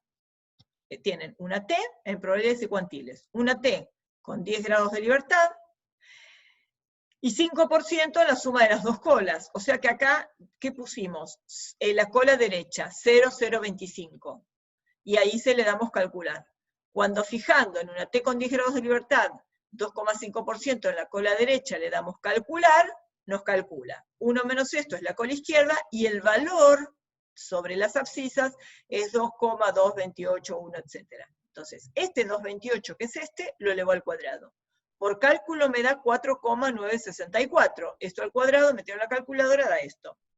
Y ahora vamos a verificar acá. Esto tendría que ser F005,110. Entonces voy a la F, esto no se toca, en el numerador 1, en el denominador 10, y 005, acá sí es todo en la cola derecha 005. Cuando ponen 005 acá y le dan calcular, el valor que obtienen es 4,964, etcétera, que es este. O sea que con esto verificamos. Lo pueden verificar con cualquiera que se les ocurra. Está verificado que la T al cuadrado, aún el valor de tabla, es una F1N. Bueno, esta es la última diapositiva. Este es un ejemplo. Lo que se midió, lo vamos a hacer ahora, no lo tienen en la diapositiva, lo vamos a hacer acá. Se midió la excreción urinaria de 5-hidroxindolacético en miligramos por 24 horas en pacientes que tenían con cardiopatía carcinoide y en un grupo control sin cardiopatía carcinoide. Y obtuvieron esos datos, con y sin. Se quería decidir si la excreción urinaria de 5-hidroxindolacético promedio, la media poblacional, era mayor en los pacientes con cardiopatía carcinoide. Si uno mira, tenemos, a ojo parecería que sí, ¿no? Tenemos valores muy grandes y acá valores muy chicos en los que no tienen cardiopatía. Entonces, ¿qué es la variable que se mide? Excreción urinaria de 5-hidroxindolacético en miligramos por 24 horas en pacientes con cardiopatía carcinoide, la primera, y X2, excreción urinaria en pacientes sin cardiopatía carcinoide. Vamos a resolver el programa completo sobre el ácido en Infostat, con gráficos, transformación, salida, interpretación. O sea, vamos a hacer todo esto de cero. ¿Cómo haríamos uno que nos vienen con un problema? ¿No? Viene alguien y dice, mira, tengo pacientes con cardiopatía, les medí el ácido 5-hidroxindolacético y quiero ver si hay diferencias. No, es más, si es mayor, o sea, lo que sospecho es si es mayor en pacientes con cardiopatía carcinoide. Bueno, esto se terminó acá, y entonces voy a minimizar acá, y vamos a ir al... Bueno, este ya les puse las salidas, no lo vamos a ver este. Ventanas, 5-hidroxindolacético. Bien. Esta es la base de datos. Entonces uno mira y dice, bueno, quiero ver primero qué sospecho. A ver si tengo alguna sospecha de lo que puedo ver. Hago un gráfico. Gráficos. Densidad de puntos. La variable, no sé por qué está tan lento. La variable, 5-hidroxindolacético, y acá tengo un criterio de clasificación, vamos a poner el tipo de cardiopatía. La cardiopatía es una variable categórica, ¿vale? Con y sin. Es una variable categórica nominal, o sea, es un nombre. Es la identificación de la cardiopatía. Bien, aceptar. Herramientas gráficas, acuérdense que siempre hay que tocarla porque el gráfico da bastante feo cuando aparece. Esperen. Ventanas, gráficos. Bueno, los puntos salen muy chiquitos, entonces acá en herramientas gráficas, teniendo seleccionada la serie, voy a aumentar el tamaño de los puntos, y acuérdense que si hace el título no me interesa. Si nos paramos acá y hacemos control y la ruedita para arriba, o la flechita para arriba, se agrandan las letras. Entonces, ¿qué tenemos? Tenemos, con cardiopatía sin cardiopatía. Uno sospechaba que los que tenían cardiopatía tenían valores mayores de 5-hidroxindolacético. Aparentemente es cierto. Pero el cierto, yo les digo la verdad, dudaría un poco. Fíjense, acá tenemos todo un intervalo de datos donde los datos son iguales. Que tenga mayor lo está determinando estos dos puntos nada más. Son puntos muy outliers. Entonces hay que ver si es cierto eso. Vamos a ver qué sospechamos. Estos eran esos datos donde uno no se animaba a describirlos con la media y tal vez pensaba en describirlos con la mediana. No obstante, vamos a hacer todos los análisis. Vamos a alargar primero un test de, uno siempre sospecha test de student. Bueno, vamos a ver primero qué pasa con los supuestos. Vamos a hacer un cucuplot de. Yo necesitaría que fueran normales. Voy a hacer la variable y la voy a particionar por la cardiopatía. Dejo normal, dejo la recta igual a X, y sin cardiopatía tengo esto. ¿Ven lo que les dije que aparece agregando los puntos? Si quieren el puntito de esto, se pone sobre la recta igual a X, se aumenta, lo único que van a aumentar es el puntito inicial y final con un amarillo nada más. Bueno, la verdad es que yo acá dudaría bastante de la normal, uno esperaría que más o menos vayan y vengan, es muy católica esta normal, vamos a ver qué pasa acá. Agrandamos los puntitos, la verdad que es horrible, ¿no? No parece ser muy normal. O sea que ya algo está fallando, la normalidad está fallando. Vamos a hacer, ¿qué pasaría si yo hago el test de student, ¿no? Entonces voy a hacer estadísticas. Inferencia basada en 2 muestras, prueba T.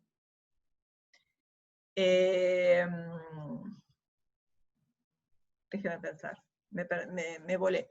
5-hidroxiendol acético, clasificado por cardiopatía. Vamos a hacer, no, déjenme ver. Sospechábamos que estos con tenían más, entonces vamos a hacer unilateral derecha. Porque si puso primero el con y después puso el sin, yo los que tenían cardiopatía sospechaba que tenía mayor, ¿no? Entonces voy a poner una unilateral derecha. Dejémosle todo lo demás. Acá quedó, yo ya había aumentado acá el 10%, quedó este 10%, démosle aceptar. Bien. Entonces tenemos, no sé por qué a veces el Infostat se retoba y no le pone los criterios de clasificación. Acá tendría que decir con y sin, pero bueno, no sé por qué no lo hace. ¿Por qué se resistió?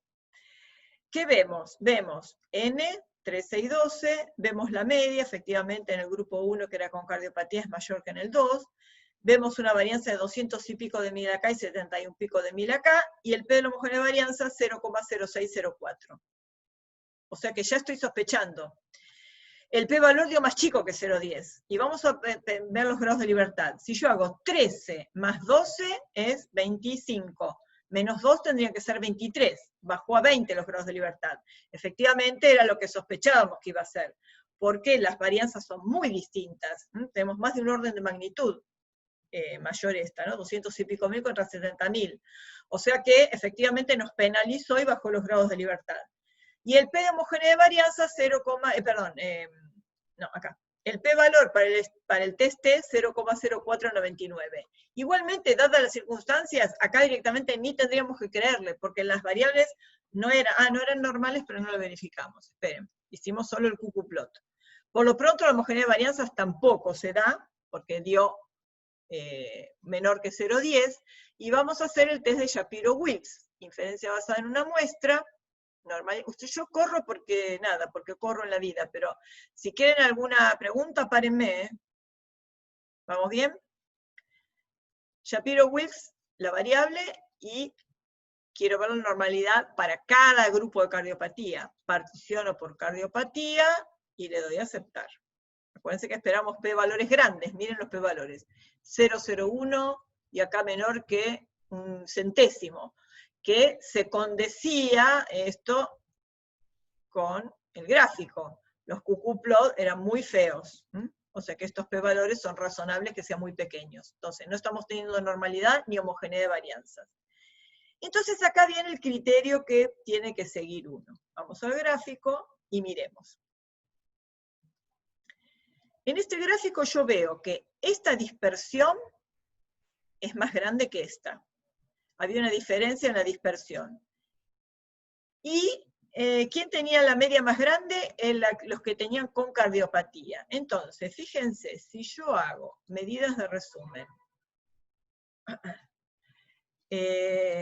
hidroxiindol acético clasificado por cardiopatía, le voy a pedir el N, la media, le voy a pedir los desvíos y las varianzas. ¿Sí? N media, desvío y varianza. ¿Y qué quiero ver de acá? Quiero ver lo siguiente. Este tiene la media más chica. tiene el desvío más chico y tiene la varianza más chica. Este tiene la media más grande, el desvío más grande y la varianza más grande. Cuando la media y la varianza, cuando al aumentar la media aumentan las varianzas o aumentan los desvíos, es razonable pensar en una posible transformación de los datos. Acá son solo dos grupos, no puedo ver mucha proporcionalidad. Si yo tuviera más grupos podría verla. Entonces puedo probar con las dos. Usualmente, si al aumentar la media aumenta el desvío, la transformación adecuada sería tomar logaritmos a las variables. Si al aumentar la media aumenta la varianza, la transformación adecuada sería tomar la raíz cuadrada. Vamos a probar con la más usada, que es el logaritmo. Entonces, ¿qué hago? En la base de datos tengo que tomar logaritmos a todos los valores de la variable, a toda la base de datos, a los dos grupos. Entonces voy a datos, transformar. Dejen que aparezca. Voy a transformar el cicohidroxindol acético, aceptar. Hay un montón de transformaciones posibles, yo voy a ir al logaritmo. Puedo tomar logaritmo de base 10, logaritmo en base 2 o logaritmo natural. ¿Qué sé yo? Logaritmo en base 10. Aceptar. Entonces tengo el logaritmo. ¿Cuándo no podría aplicar logaritmos? Si ustedes tuvieran algún valor de la variable que fuera 0 o que fuera negativo. Si tienen algún valor de la variable 0 o negativo, no pueden tomar logaritmos, porque va a ser un dato perdido. Porque no pueden tomar logaritmos, un 0 no existe, o un número negativo. En ese caso, lo que se podría hacer es, si tuvieran, qué sé yo, menos 1, le suman 2 a todas las variables y después le toman el logaritmo. Eso se puede hacer. Bueno, tomo el logaritmo. Entonces, lo primero que hago, a ver si el logaritmo fue exitoso, vuelvo a hacer un gráfico de densidad de puntos. Saco esto y meto el logaritmo. Y lo quiero clasificado por la cardiopatía, para tener el mismo gráfico de densidad de puntos, pero ahora con el logaritmo. Vamos a aumentar el tamaño de los puntos, aumento la letra, y le saco el título. Bueno, ¿qué vemos ahora? El aspecto es bastante más homogéneo, ¿no? Y yo sigo teniendo estos dos puntos por encima nada más, pero ahora es como que tengo más puntos por debajo. Que acá no parecía, seguramente estarían, pero no se veía bien. A ver, déjenme. Esta escala empezaba en un menos 50. ¿Qué pasa si esta escala la empiezo en un 0? Nada, no arreglé nada. Bueno, pero acá no se veía tan bien como acá. Acá lo que veo es que tengo efectivamente dos puntos de este grupo por encima, pero tengo como más puntos del grupo sin cardiopatía por debajo ahora del otro. Así que todavía tengo alguna esperanza de que se pueda detectar alguna diferencia. Y en cuanto a las, esperen, vamos a hacer empezar la escala en el 0, voy a eje Y la solapa y le pongo un mínimo de 0. Y vamos a ponerle un máximo que yo de 4, o a ver, 3,2, 3,5. No, con punto no me va a dar. 0,5, pónganle. Bueno. Parecería, ¿no?, que estuvieran los de con cardiopatía un poco por encima de los de sin cardiopatía, y ahora sí es como son más simpáticas las homogeneidades de varianzas. Entonces vamos a volver a hacer, todo igual, QQplot. A ver si se mejoraron los QQplot con el logaritmo. Logaritmo quedó puesto porque antes puse algo, particionado por cardiopatía, y ahora el QQplot de los logaritmos. Y ahora es un poquito mejor, ¿no? El QQplot. En los extremos siempre se va un poco, pero va bien, está como más cerca de la recta igual a X para sin cardiopatía, y para con cardiopatía también está más cerca de la recta igual a X. Nada que ver con lo que había antes. O sea, el logaritmo parece haber mejorado la situación.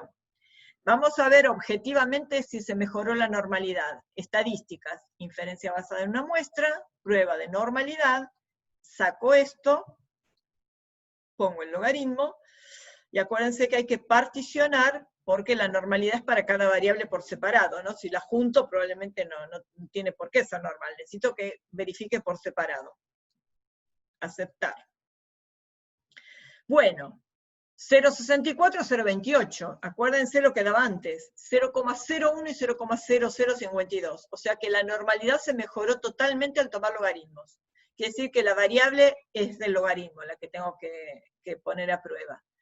La homogeneidad de varianzas la voy a ver directamente en el test T, porque ya me la da. Entonces ahora sí puedo hacer, perdón, sí, en el test T, estadísticas. Inferencia basada en 2 muestras, prueba T, logaritmo, clasificado por, saco cardiopatía de acá, de particiones, y la mando a clasificación acá. Logaritmo. Dejo todo. ¿Quedó unilateral derecha? Sí, porque yo quería verificar ya a priori que los pacientes con cardiopatía tenían valores de hidroxiendolacético mayor, así que le puedo dejar unilateral derecha y todo lo demás se lo dejo igual. También le dejo el 10% acá, aceptar. Bien, ¿qué vimos? ¿Qué vemos? Ah, ven, ahora sí le puso con y sin cardiopatía. Puso los Ns, puso las medias de los logaritmos, las varianzas, puso el intervalo de confianza para la diferencia de medias y el intervalo de confianza para la diferencia. Ah, esperen, acá, otra cosa interesante. Antes en la salida de las hormonas vimos 2 límites de intervalo. ¿Por qué acá no vemos nada? Límite superior, dice sin datos. ¿Por qué se les ocurre? ¿Por qué no calculó un límite de logaritmo? Les digo por qué. Porque pusimos un intervalo de confianza, una prueba unilateral. Si no ponemos bilateral, uno de los extremos de intervalo no lo va a calcular. Así que acá igual no nos importa tanto. Bueno, P de homogénea de varianzas, 0,5790, lógico. Ya en el gráfico se vio que iban a dar más homogéneas, y tenemos un p-valor para la prueba de homogénea de varianzas grande. Con este p-valor, aunque yo hubiera fijado un 20% de nivel de significación, tampoco rechazaba. Aunque hubiera fijado un nivel del 50%, tampoco rechazaba, porque el p-valor me da más grande que el alfa. O sea, no se rechaza la hipótesis de que las varianzas son homogéneas. De hecho, 13 más 2 es 25 menos 2, ahora sí tengo los 23 grados de libertad. Tengo N1 más N2 menos 2. No hizo ninguna penalización por heterogeneidad de varianzas, porque de hecho las varianzas son homogéneas. El valor de estadístico T es 2,09, y fíjense, oh sorpresa, el p-valor para la prueba T es 0,0239. De una prueba T que no daba casi significativa, daba 0,0499, daba ahí, pegando en el palo el p-valor con el 5%, ahora da un p-valor bastante más chico que el 5%. O sea que el gran acierto de esta prueba es haber hecho una transformación por logaritmos. ¿Y por qué? Porque con el logaritmo se cumplen los supuestos. Por eso es tan importante que uno verifique los supuestos en forma razonable. Porque uno puede, yo hago un test, pero no verifiqué los supuestos si no se cumplieron, ¿y qué hubiera pasado si yo me quedaba? No hay gran diferencia entre el ácido hidroxiendolacético entre pacientes con y sin cardiopatía carcinoide. Y no era tan así, sí había diferencia. Lo que pasa es que no se cumplían los supuestos para el test. Entonces, corolario, para ahora, para los exámenes y para vuestra vida profesional. Si alguna vez tienen que hacer alguna prueba, algún testeo, lo que sea, no desechen la verificación de los supuestos. Ustedes están estudiando estadística por si algún día tienen que trabajar en la industria, en el laboratorio, lo que sea, y tienen que hacer una comparación con vuestros datos personales. Alguna vez van a tener que recurrir a un estadístico, porque no se puede saber toda la estadística. Ayuda van a tener que pedir, pero tienen que saber cómo pedir ayuda. Y una cosa siempre importante es la descripción, los análisis exploratorios, gráficos, pruebas, y que se cumplan los supuestos. ¿Ok? Bien. ¿Algo más? ¿Preguntas? Con esto... Profe, perdón. Sí, dale. Esto de aplicarle logaritmo a todo, ¿se puede hacer? O sea, bueno, logaritmo en este caso, ¿no? Pero esto de hacerle como un cambio a todo para ver si nos da, ¿se puede hacer en cualquier caso? ¿Sabes por qué? Bueno, que estábamos medio como dudando porque habían un par de valores outlier, pero otros que más o menos te hacían pensar que abajo era medio parecido. Claro, porque no teníamos lo de que parecía parecido es cierto, pero también pensaba una cosa, voy a los gráficos. Fíjense que acá tienen una escala que va entre valores muy cercanos a 0 y 1000 y pico. Es una escala muy amplia. Entonces, cuando ustedes tienen esas escalas tan amplias, eso ya les debería sugerir que es muy probable que haya que tomar logaritmos. Igualmente, con las transformaciones, también es totalmente válida tu pregunta, ¿cómo afectan las transformaciones a los datos? ¿Por qué está bien? El logaritmo es una buena función para usar en la transformación. Porque el logaritmo es una función monótona creciente, ¿no? O sea, no se define para todos los reales, pero se define a partir de 0 en adelante. ¿Ustedes se acuerdan cómo era el logaritmo? Venía asintótica desde menos infinito al eje y, y después pasaba por el 1, 0, digamos, pasaba por el 1, 0, cualquier logaritmo, y después seguía creciente, ¿no? ¿Se acuerdan? Esperen, les hago acá. Si ustedes tienen el eje de la Y, el logaritmo venía así, y crecía y se iba para allá. Esta función no baja en ningún momento, esta función crece siempre, es monótona creciente, se dice. Quiere decir que si ustedes tenían un valor en la X que era más grande que otro, en el logaritmo va a dar más grande que otro. O sea, ustedes tienen esta función, se la aplicaron a todos nuestros valores, y lo que hacen es buscar la imagen, trabajamos con las imágenes que son los logaritmos. Entonces, si un valor era menor, el logaritmo va a ser menor. Si otro era mayor, el logaritmo va a ser mayor. Y el orden de los datos se respetan los logaritmos en forma tajante, porque es creciente. Así que la transformación tranquilamente es válida. Claro, después ustedes tienen que informar, dicen, se tomó materiales y métodos. Se consideraron 2 grupos, pacientes con y sin cardiopatía carcinoide. Se les midió, bueno, los métodos, cómo se midió el ácido hidroxiindolacético, etcétera, y para comparar los valores se tomaron logaritmos para cumplir los supuestos del test T. Se aplicó un test T luego de las transformaciones adecuadas y de la verificación de supuestos. Se consideró significativa toda probabilidad menor que el 5%, salvo en los test de homogeneidad de varianzas, donde el nivel de significación se aumentó al 10%, y nada, se usó el software tal. Es lo que va siempre en las secciones de materiales y métodos. Cuando ustedes vayan a hacer una tablita y tengan que informar ¿se me acaba el tiempo o no? Quedó bien. Cuando ustedes tengan que hacer alguna tablita y tengan que informar los datos, obviamente que no van a informar una media de 2 y 2 y pico, porque estas son las de los logaritmos. Entonces, para informar en la tabla, sí pueden destransformar y volver a informar la media. Entonces, ustedes sí pueden, cuando vayan a informar, pueden informar las medias. Si quieren, no van a informar varianzas tan gigantes, lo que pueden hacer es informar el error estándar. La raíz cuadrada de esto, el S sobre la raíz del N, y pueden informar los errores estándar si quieren, para que no queden tan gigantes las varianzas. Pero sí tienen que decir en algún lugar que para el estudio se aplicaron logaritmos. Pero cuando vayan a informar en las tablas, informen el dato original. Lo mismo si hubieran hecho, supónganse que tuvieran extremos de intervalo de confianza, bueno, acá no tienen uno, ¿no? Pero si tuvieran extremo de intervalo de confianza, el extremo de intervalo de confianza también le toman el antilogaritmo. O sea, si tomaron decimales, para cada extremo van a ser 10 elevado al límite. Si yo quiero acá, voy a hacer 10 a la 2,52 y 10 a las 2,13, y voy a tener los datos en la escala original. ¿Eso es lo que me preguntaba? ¿Se entendió, Emanuel? Sí, sí, gracias. O sea, informar sí en la variable original, pero el estudio hay que hacerlo en aquella escala transformada donde se cumplan los supuestos. Bueno, ¿algo más? Bueno, chicos, son casi las 4. Bueno, estuvo entretenida, ¿no?